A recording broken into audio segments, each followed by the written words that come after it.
আসসালামু আলাইকুম। ওয়ালাইকুম সালাম। আসসালামু আলাইকুম। আল্লাহ, কি অবস্থা, কেমন আছো? আছি মোটামুটি ভালো হই। কি কি নিয়ে আইছো বন্ধে? এই তো দুইটা বেড়া নিয়ে আইছি আর একটা ছাগি নিয়ে আইছি। ও, বেড়া কয়টা আছে? বেড়া আছে দুইটা আর একটা ছাগল আছে। তো আসিল বেড়া 6টা, ধরে 4টা বিক্রি করে লাইছি কিছুদিন আগে, দুইটা রইছে আর একটা ছাগল পালতেছি। ও, গরু আছে কয়টা তোমার? গরু আছে আমার দুইটা। আর মনে করো এখন কৃষি কাজই করতেছি, কৃষি কাজের উপরই নির্ভর। এই পাট ক্ষেত করছিলাম, পাট ক্ষেত কাইটা সাইটা বিক্রি করে লাইছি, পাট বিক্রি করছি, পোলা বিক্রি করছি। পরে এখন মরিচ করবো, মরিচের সময় হয়েছে। তোমার নামটা, তোমার ঠিকানাটা একটু কইতা যদি। আমার নাম মোহাম্মদ হুমায়ুন কবির, ঠিকানা চরসনমানিয়া, পোস্ট অফিস সনমানিয়া, উপজেলা কাপাসিয়া, জেলা গাজীপুর। ও, তুমি কৃষিকাজই করো না? কৃষিকাজই করি। তো এখন কি মরিচ ক্ষেত জমি কি চাষ করা হয়েছে নাকি মরিচের জন্য? মরিচের জন্য জমি চাষ অলরেডি। মরিচ ক্ষেত, মরিচ মানে ক্ষেত জমির মধ্যে ওষুধ দিছি, গাছের ওষুধ। এই ওষুধ দেওয়ার পরে গাছ মারা গেলে পরে জমিতে হাল চাষ করবো, এখনও হাল চাষ হয় নাই। ও আচ্ছা আচ্ছা। এই নদীতে কি মাছ টাছ ধরো নাকি? নদীতে মাছ ধরি মাঝে মধ্যে, কিন্তু মানুষের ধরতেছে, মাছ পাওয়া যায় অনেক, বিক্রি করে, নিজে খাবার চলে। ওই যে আমার ইলাস ভাই কিন্তু মরিচ মাছ বিক্রি করে।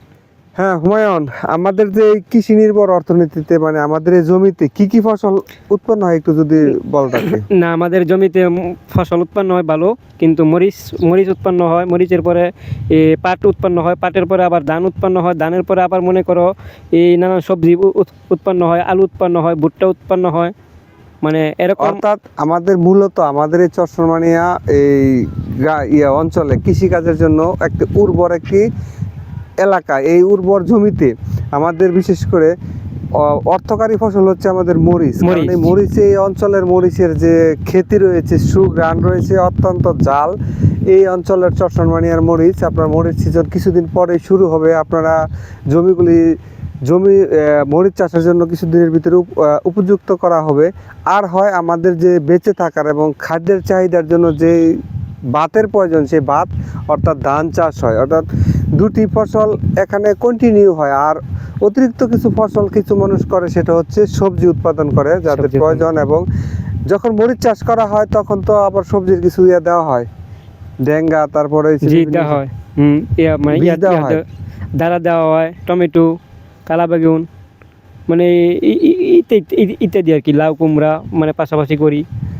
জালির বীজ দেওয়া হয়। অর্থাৎ মরিচ চাষ করার সময় মরিচ চাষ করা আমাদের অঞ্চলের জন্য অত্যন্ত কষ্টকর। কারণ হচ্ছে একটা সময় এই চরসনমানিয়া অঞ্চলে ফজরের নামাজের পরে যখন মরিচ চাষ করা হতো, ঠিক তখন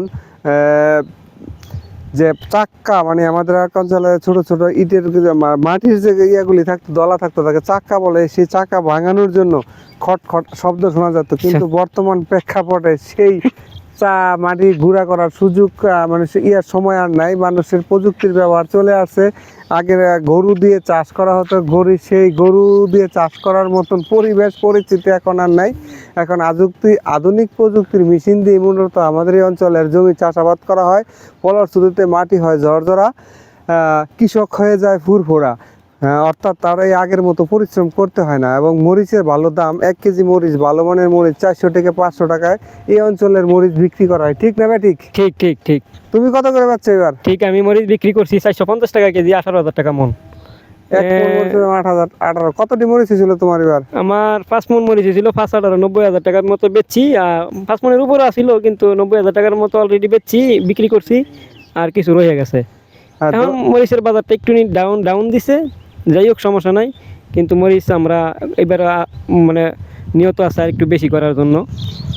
ধন্যবাদ হুমায়ুনকে। আসলে হুমায়ুন যে এত টাকার মরিচ বিক্রি করছে, এবং তার কাছ থেকেও আমি গতবার কয়েক কেজি মরিচ নিয়েছিলাম। কারণ আমাদের এখন সেই সুযোগ নাই যে জমিতে জমি রয়েছে অল্প পরিমাণ, কিন্তু জমিতে মরিচ চাষ করার।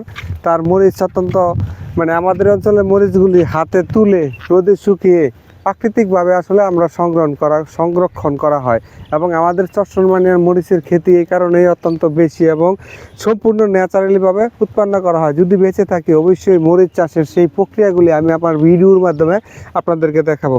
তো হুমায়ুন সাহেব, দর্শকদের উদ্দেশ্যে যদি শেষ বেলায় কিছু বলতা।